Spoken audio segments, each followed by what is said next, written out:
Hello friends, हमने अपने पिछले लेक्चर में स्कैपुला बोन की एनाटॉमी के बारे में बात कर लिया था। सो इस लेक्चर में हम लोग स्कैपुला बोन के मसल अटैचमेंट के बारे में बात करते हैं। स्कैपुला बोन से कौन कौन से मसल अटैच्ड रहते हैं, तो चलिए देखते हैं स्कैपुला बोन की muscle attachment. So let's start. The number of muscles attached to the scapula, 4 rotator cuff muscles surround the shoulder joint and move the arm. That is subscapularis, supraspinatus, infraspinatus and teres minor. Supraspinatus muscle arise from the whole the ventral surface of the scapula. ये ventral surface whole arise रहती है। Supraspinatus arise from the whole the ventral surface of scapula. It attach to the lift tuberosity of humerus.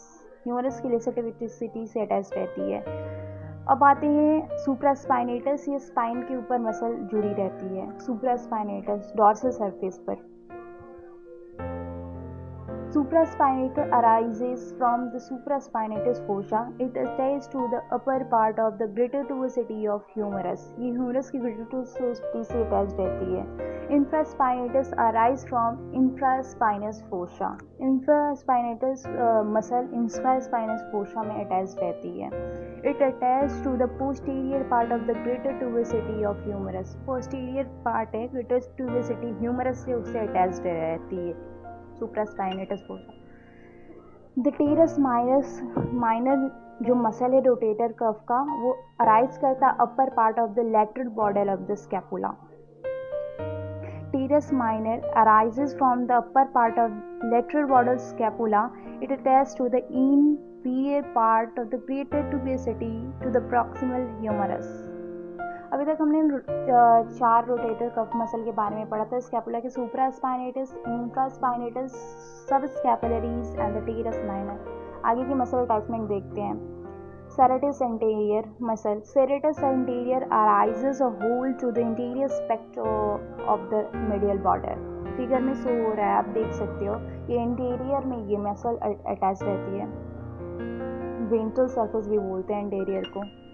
Long heat of triceps arise from the intraglenoid, the tip of the coracoid process.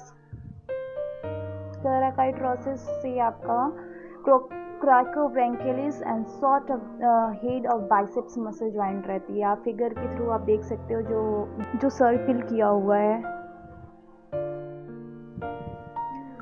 Pectoralis minor arises from the coracoid process. Coracoid process में pectoralis minor muscle attached रहता है। अब बात करते हैं posterior view से आपके कौन कौन से मसल अटैच रहते हैं। पोस्टीरियर व्यू को वेंट्रल सरफेस भी बोलते हैं। Levator स्कैपुली attach in superior part of the medial border of the scapula. Figure के थ्रू आपको ज़्यादा क्लियर हो जा रहा है। Rhomboid minor attached just below levator scapulae on the medial border. Just below होता है levator scapulae के rhomboid minor muscle. Rhomboid major muscle attached just below rhomboid minor on the medial border scapula. और medial border पे होता है rhomboid minor के just below में होता है rhomboid major. Latissimus dorsi, a few fibers that arise from the inferior angle of the scapula. Figure से ज़्यादा क्लियर हो पा रहा है। Teres major arises from inferior aspect of the lateral border of the scapula. Teres major muscle inferior lateral border से attached रहता है आपका। Teres major arises inferior aspect of lateral border of the just below the teres minor. Teres minor के just ऊपर रहता है teres major lateral border पर, देख सकते हो आप। Trapezius arises from the superior spectacled spine of the scapula. जो स्पाइनस प्रोसेस होता है उसकी सुपीरियर पर ट्रेपीजियस मसल अटैच्ड रहते हैं। The posterior fiber of deltoid arise from the aspect spine. उसका जो स्पाइनस प्रोसेस होती है उसके जस्ट बिलो में डेल्टॉइड मसल अटैच्ड रहते हैं स्कैपुला में। Summary of the muscle that arise from scapula, biceps पढ़ा है हमने, कोक्सियोब्रैंकियलिस भी पढ़ा है, डेल्टॉइड भी पढ़ लिया है, पढ़ा है, स्पाइनेटस मसल भी पढ़ा है, लेवेटर स्कैपुली मसल पढ़ा है, latissimus dorsi muscle, pectoralis minor muscle को भी देख लिया, रेम्बॉइड माइनर मसल को भी देखा, सेरेटस एंटीरियर मसल को देखा, सुप्रा स्कैपुलरीज मसल को भी देखा, supraspinatus, triceps, teres minor muscle and teres major muscle को हमने अभी तक स्कैपुला के मसल अटैचमेंट में देख लिया है। इतने मसल स्कैपुला से अटैच्ड रहते हैं। Thanks for watching our video.